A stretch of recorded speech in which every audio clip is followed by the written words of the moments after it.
Alrighty, friends, we're back with your favorite podcast show of the week. It's Location Weekly. This is episode number 614, and we're recording on April the 4th. Yes, it is April already. It is spring. Baseball season is underway. The Blue Jays have been terrible.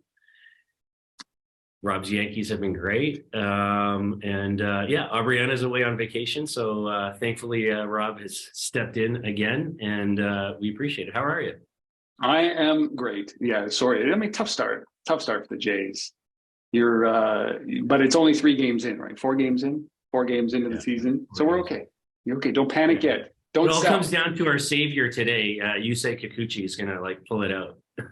It is. I mean, it's been fun baseball. The season opener for the Jays was a great game. It was fun to watch. It was everything that you hope, right? It was big scores. But since then, it hasn't been so good. I'll be honest with you. Pitching has failed. But it's great to be here, man, and I am almost in the point where I can mourn the end of the playoff push for the Ottawa Senators in the NHL. It's now almost time to focus exclusively on baseball, which is a joyous time. Yes. Yes. Well, and the Raptors have a play-in next week apparently as well. Yeah. There's a lot going on, and it's that time where all the sports converge, right? NCAA, everything was this week, but it was but it's great to be here, man. I love doing this, and I love contributing where I can, and allowing Aubriana to actually leave the city and go and enjoy some vacation time. She gets vacation. I don't know anybody else who gets vacation. Do you get vacation? You do take vacation? Not really. No. It's rare. But anyway, we all have a vacation on this weekend. It's a long weekend, so it is a long weekend. Yes. All right. Well, let's jump into it. Rob, you get to kick it off with our first story, so I'll let you lead that. Yeah, it is it's near and dear to my heart when it comes to delivery and access to delivery and satisfying a requirement when it comes to staying in place, sedentary on your couch. And now it's related to obviously students. It's a huge impact when huge opportunity when it comes to students locked into dorms, locked into campuses. And this is a relationship with Grubhub, between Grubhub and Transact Campus. And this isn't unique. It isn't new. I mean, this relationship is new, but it's actually a sign of the time. So this is Grubhub is working with Transact Campus to integrate into the app so that they can do contact or cashless payments for all of Grubhub's restaurants that are on in the app. Across these campuses, wherever Transact Campus operates at. And it is I love it. I would take a little side tangent here because everybody's been to Disney. It was many years ago, it was my first interaction with completely cashless. We talked about it on the podcast years and years and years ago. It really was the greatest. It was like magic. You just tap, and you don't even see any cash, and you spend a crap ton of money that you don't have. And at the end of your stay, you get this bill. And you're like, wow, I really did spend a lot of money that I shouldn't have spent. I didn't need that quadruple big gulp to carry around as a necklace while I walked around the park. But it was something that was, you saw the future right then and there. Disney saw it. Now everybody obviously is seeing it. And this is where Grubhub is seeing it as well.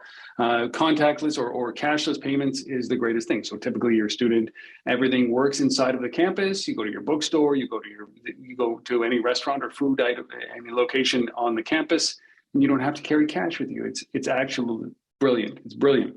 But it's here now, and this is what Grubhub is doing. I'm wondering that this is just the next evolution of companies like Grubhub and DoorDash and all of the other ones that are looking at ways to compensate for the fact that everybody's going back to real life, going back into the restaurants, and maybe ordering less for home delivery through their platforms from their restaurants. And this is just another way to go in and build from within and create long-time loyal Grubhub users at the university level, making it really easy to get food from outside of campus to the campus without paying cash or without putting on your card. Putting on mommy's card and daddy's card, I think, is the key. Like when I was at Lyft, we did this quite extensively. We had long-term relationships with universities in the United States where we had free rides home if it got late. We had discounted rides. Part of your student fees went to covering emergency lift rides if you were stranded somewhere outside of the campus to get into the campus. And so this just makes sense. I love this idea. I love this avenue. And the more you can become part of the fabric of somebody's eating habits, the more you can become the fabric of somebody's cashless world, the longer and more loyal they stay as customers. So that's my take. I like this. It just seems logical to me. Yeah, I mean, I agree with everything you said. I think it's a very, sort of good market to go after, the student, college, university campus market. I mean, you're dealing with a rich market, a younger generation that is already sort of adept at digital tools and online ordering or delivery services, much more so than the older population. I was looking at some of the numbers in there. Apparently only 54% of Gen X take advantage of these sort of dining delivery services, 30% of baby boomers. So it's that Gen X stat is interesting to me because I don't use Eats or DoorDash or any of these, because I am focused hyper locally on the survival of a lot of these restaurants. And so the fees and the service fees that they put on top of it's outrageously, it can become outrageously expensive. And then there are those restaurants that charge more to overcompensate for those fees. So instead of $13 for a club sandwich, you're paying $21 plus delivery plus tips. And it gets to the point where we're taking too much from those small and mid-sized businesses or the restaurants. Yeah. But so I prefer to think about it that way, right? But we're of a certain generation. But the Gen Zers or whatever, they're saying 69% of them are doing this kind of stuff, and I see it all the time. Like even when I go to my kid's high school or whatever, to pick up my kid for lunch, or spend time, I see like the deliveries coming to the high school. Like for these kids are ordering, Uber Eats or whatever they're ordering, and that's what they're doing for lunch now. Like and having it brought to the school. Crazy. Spicoli did that in Fast Times and like who's paying for that, right? But like they don't think about it in the same way, right? So, but I do like overall, like just coming back to this story with Grubhub and Transact, like it is a good market to go after. We've talked about other programs like that incorporate loyalty, and discounting into that, or tuition discounts. I remember Fannie Mae did a program, many years ago in the States. That went after this market as well, with a whole loyalty angle to it. You get discounts at local retailers, where you use the program there and things like that. So I think there's a lot that can happen here. I know we also did some work on the ground level side of my world with a couple of the big fraternities here in Toronto and across the country. And whether it's their sort of parties or events that they're happening, or football matches that are happening, or things like that, there's opportunities again to engage with these types of services. Sure. To facilitate connections there. So I think again, it's nothing technologically mind-boggling or innovative here, but it's a good market to go after, and I think they'll see success. There's tremendous data opportunities there as well. I mean, yes. The data mining you can get from a student body and their preferences is incredible. So yeah, and as you follow that cohort, over time, as they become, out of school and adults, and raising families and so on, right? To follow that over time, I think is interesting. So there you go. All right, moving on to our next story. This is a kind of a fun, interesting one. So there's a company in the U.S. That I was not aware of, called Take 5. They are a car wash franchise chain, I guess, and they have put together quite an interesting campaign. So apparently there's a National Car Wash Day, which is March 28th. This is news to me. There's a national day for everything, for donuts, for hot dogs, for, car washes now. But anyways, March 28th, which just passed last week, was National Car Wash Day. And Take 5 car wash chain decided that, how can we kind of lean into this and kind of gain some notoriety for our brand and do something kind of fun and engaging. And so they put out this campaign called the Take 5 Official Pigeon. And in 11 cities across the U.S., cities like Dallas, Nashville, Atlanta, New Orleans, Columbus, etc. Basically, they ran all this like sort of advertising on billboards, on social, on radio, even. And essentially, if you were in one of these 11 cities, and you could say, hey, this official pigeon that they have, and they put a tracker, like a GPS tracker on this pigeon, and you could follow the pigeon around, online. And if the pigeon pooped on your car, then you would get a free car wash. So kind of fun. And you didn't have to actually have the pigeon poop on your car. You could actually just go to the website and, say, yes, the pigeon pooped on my car and I can get a free car wash. And even after the promotion's done here, you could still, just go there and get a $5 voucher towards your car wash. So I think it's really, really, really fun, really cool. I think it's there's a neat little video about it. And the fact that they're running this across all these different cities and across multiple media types from, social and radio and out of home, I think is kind of brilliant. Yeah, not much more to say about it, but I think it's just whoever came up with this. I think the agency is called Eric and Kallman. Yeah, the Take 5 official pigeon campaign. Rob? I like it. I like it. But I mean, I live in a city that doesn't have a real pigeon poop problem. So like Ottawa doesn't really have it, although we have ducks and they're in geese, and geese are even worse, man. Canadian geese, not hospitable, pleasant animals when you step into their excrement. I do like this a lot. I think it's unique. Yeah. I did not know that there was such thing as an annual car wash day. So I missed it. So I have to wait till next year to wash my car. So I guess it kind of makes sense, right? Like, like you come out of the winter, yeah. Like the snow and the muck and the grime, and like the spring is beginning and you need to get your car washed, I guess. That makes more sense to me than National Pizza Day or National, whatever, but I don't know. Wait. When's National Pizza Day? Now that's interesting. It's every day for me, man. Like Pizza Burger Day. Yeah, I don't have much more to say about the pigeons other than I like the unique. This is something that's just creative thinking for sure. The video is great. Yeah, but just to sum up, so like from the guy who put this together, he says, as a brand, Take 5 has a great sense of humor. We had a lot of fun playing around with this, attention-grabbing ideas and so on. Bird poop is one of those things that's happened to everyone, and it's pretty hard to ignore when it's on your car. And or risk for it. So why not follow one around as it poops on cars and offer free car washes to those people? I like it. So great. Okay. It is very good. All right. What about the humans? What about the humans that get? What about the humans that get nailed? Yeah, I know. It's not. It's good luck, right? But it's really not. Yeah. Terrible. What do you get a visit to, like I don't know, like a spa or something? There's got to be some kind of Japanese little contraption on street corners that you walk in and you get like a shower and a blow dry right away. Like coin-operated shower.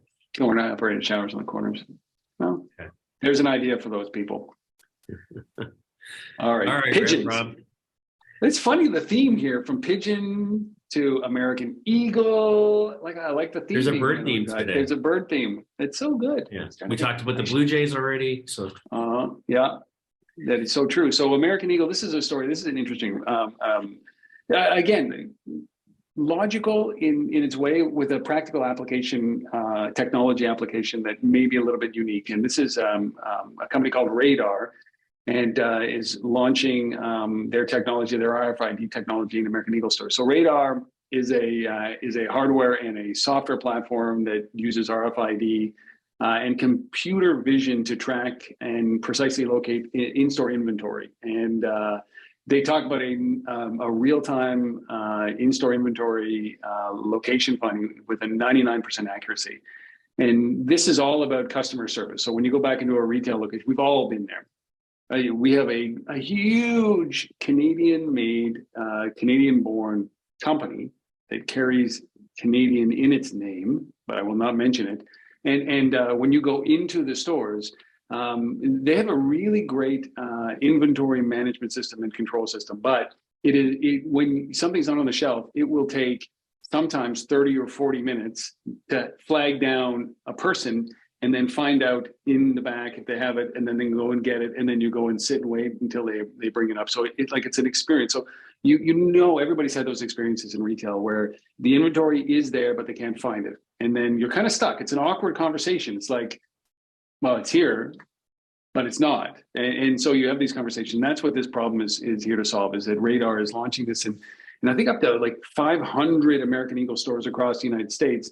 And it's really to track and manage inventory. But the big one is to actually locate inventory inside of a shop, and to make that experience a little bit more seamless from the customer's standpoint. And we've all been, everybody, it doesn't matter if it's the store that I mentioned or any other store, we've all been there. And you even go into big retailers, and the challenge is compounded, especially if you're looking for that product.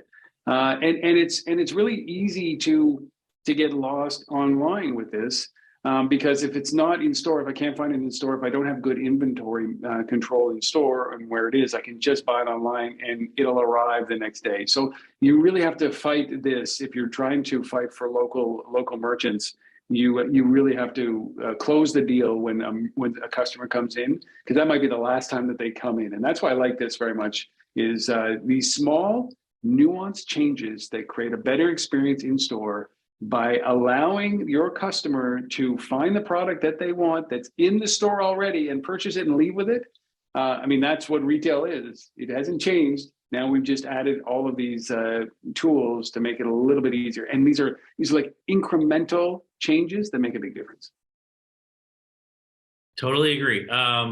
I think it's interesting, right? Because there's been this sort of wave, and Brianna and I over the last couple of months have covered a number of companies that are sort of in the computer vision space that are using camera analytics in stores to look at inventory levels and these kinds of things. We've talked about other companies, Shopik, Cyrene, are doing shopping carts, that are connected to in-store media, or doing sort of inventory of what's in your cart and automated checkouts and things like that. So I think it's interesting, right? But it is a problem, right? To track down that product, to know what what your restock levels are, those kinds of things. And I know, even a while ago we talked about, I think it was Lowe's that was using sort of Web3 metaverse technology and creating sort of digital twins of the store. And then, looking at their, layouts and planograms, and, helping use that for training on restocks and these kinds of things as well. So there's definitely a lot going on in the category right now. And I think retailers are starting to say, hey, wait a second, this doesn't have to be a manual, process with, people intensive. There's technology out there that can simplify this, that can give us real-time data and analytics on what's going on at the shelf level. And then if you then take that to the marketing side of things, like with companies like InMarket, then you have the ability to maybe take the data coming from these kinds of systems and then look at, how do we then impact real-time in-store offers or ads, maybe based on, how perishable something is, or those kinds of things, discounting it on the fly or repricing it on the fly. With digital price and shelf labels and these kinds of things, right? So I think there's a lot of opportunity to not just look at the inventory side of things, but then how you then kind of use that to have pricing and offers delivered in a similar way to the airlines, right? When ticket prices are fluctuating all the time, right, based on inventory. It's a great observation, because as you're talking, I'm thinking that there's this self-referencing challenge that happens when you can't find inventory. Okay, so say you're low on inventory, it's not on the shelf, or there's only a certain size on the shelf, but that there's inventory somewhere in the back room. And because the automated inventory systems and replenishing systems or reordering systems, they'll look at demand. And so, I go to one of my favorite stores and I buy similar products, and then one day that they don't have it in stock, I'll buy it online. And then maybe that triggers, if there's enough of us that do that because they don't have it in stock, they'll look at it and say, oh no, there's no demand because we haven't bought it. Nobody's bought it. And then they'll stop carrying that, or they'll reduce it. And it's kind of a false positive here, because if you're not able to sell it, people can't get it, they'll go online to get it, and then you might be missing out on these opportunities. And it always challenged me, what you've got to have enough intelligence in your systems to be able to say that there's a quantifier that says it's not because they don't want it, it's because we can't find it, or we can't get inventory in. Because you can get to a point where you don't carry a product that has a tremendous amount of demand because you couldn't find it, or you couldn't sell it, or it is a challenge. This is where Chat GPT or GPT-4 comes in, where you gotta build some intelligence into these things. But I always it dawns, because I'm a consistent buyer of one product in a local company here, and sometimes they don't have the inventory, so I don't buy it online, so I skip a month. And then if there's enough of people like me, all of a sudden that product is no longer carried. I'll walk in and say, like, why don't you carry it anymore? He said, there's no demand. I said, there's tremendous demand. You just don't have it.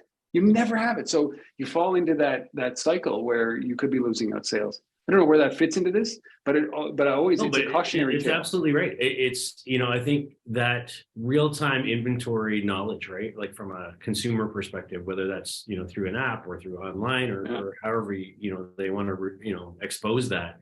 It's so important because, at the end of the day, from a physical store, perspective, it's about creating great experiences. And the worst thing that can happen is you go to a store to get something you want and they don't have it, right? And then that's just a bad customer experience. And then you're like, why should I go to the store? I can just buy this online, right? So, it's such an important piece. It happens to us all the time. And again, it's like these little micro moments that add up. And at the end, you could be completely off course as a result of all of these little micro moments. So, like when it comes to the retail experience, and you really do have that moment where if you don't satisfy that customer when they're sitting there in front of you, you have it in stock. It's a complete loss. It's a complete loss, and it can be pretty devastating. Especially with the attention span of a consumer right now, where that experience of receiving is the retail experience as opposed to being in a store. So anyway, way off topic, but thanks. It's good. It's good.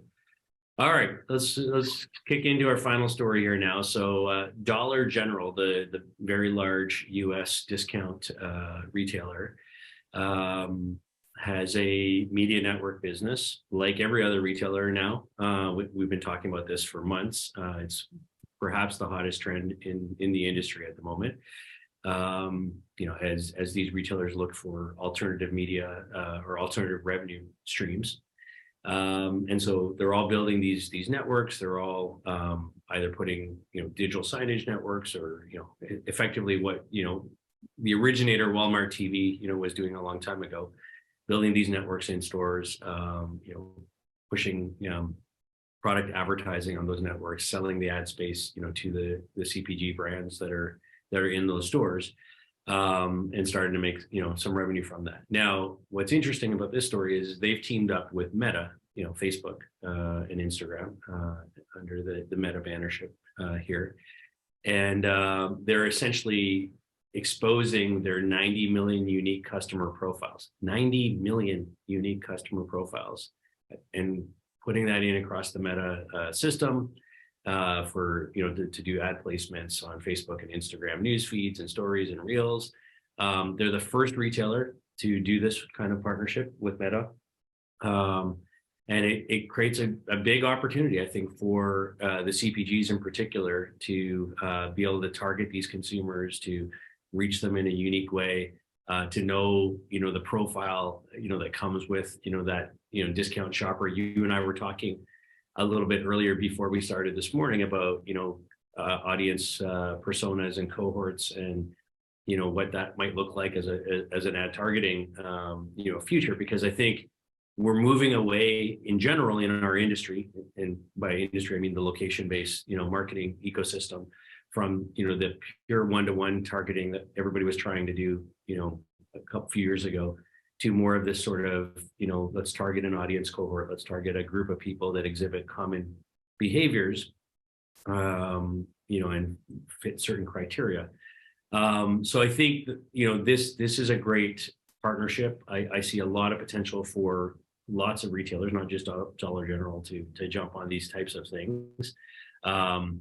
So, and yeah, I mean, the measurement aspects of this I think are really interesting too, right? Because they can measure, they can A/B test different ads and different creative and different audiences, and look at the response rates, through the Facebook and Instagram, ads that are rolling out there. Unilever has jumped on board with this, and they're already testing with the Dollar General data. So they said that early results, they've been able to reach 1,400 derived attributes off the Dollar General system in this partnership so far. Yeah, I mean, I don't have a lot more to say about it. I think it's kind of the future of where all retail advertising is going to go now, because they're sitting on a wealth of data. There's less and less sort of SDK driven movement data, and the privacy restrictions are making that harder.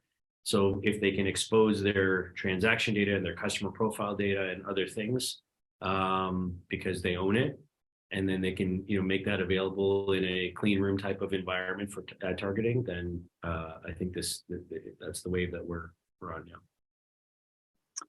It's funny how the whole industry has swung, right? So as you said, like the promise of all digital advertising and digital marketing, when you layer in that location, was one-to-one relationships. Like really, like we talked very early on about music streaming, being able to control the music in a store, right? Where you remember those days where it was like, I want to listen to Springsteen in this store, and then everybody would leave because it was Springsteen. Nobody. Yeah. And so now we're back into this world where, look, we went so hyper focused on the one, and now we're back to really traditional, like I say traditional, but traditional with new layers of technology and new data, where you're probably you dive much closer down to actual reality, but you're back into this cohort world, broad cohort, because but privacy laws woke up to what was what was going on with direct advertising, and certainly the concerns on the consumer about being followed everywhere. This led down this path, and we're back to this, but it's much more targeted, but it's a refined product than it was 15 years ago when you're talking about cohorts. But it's still, we're back into that world where you identify either a generational cohort or an age cohort or a demographic of students. But we're just a little bit smarter now than we were 10 years ago when we were doing this in the before location became a third axis in marketing.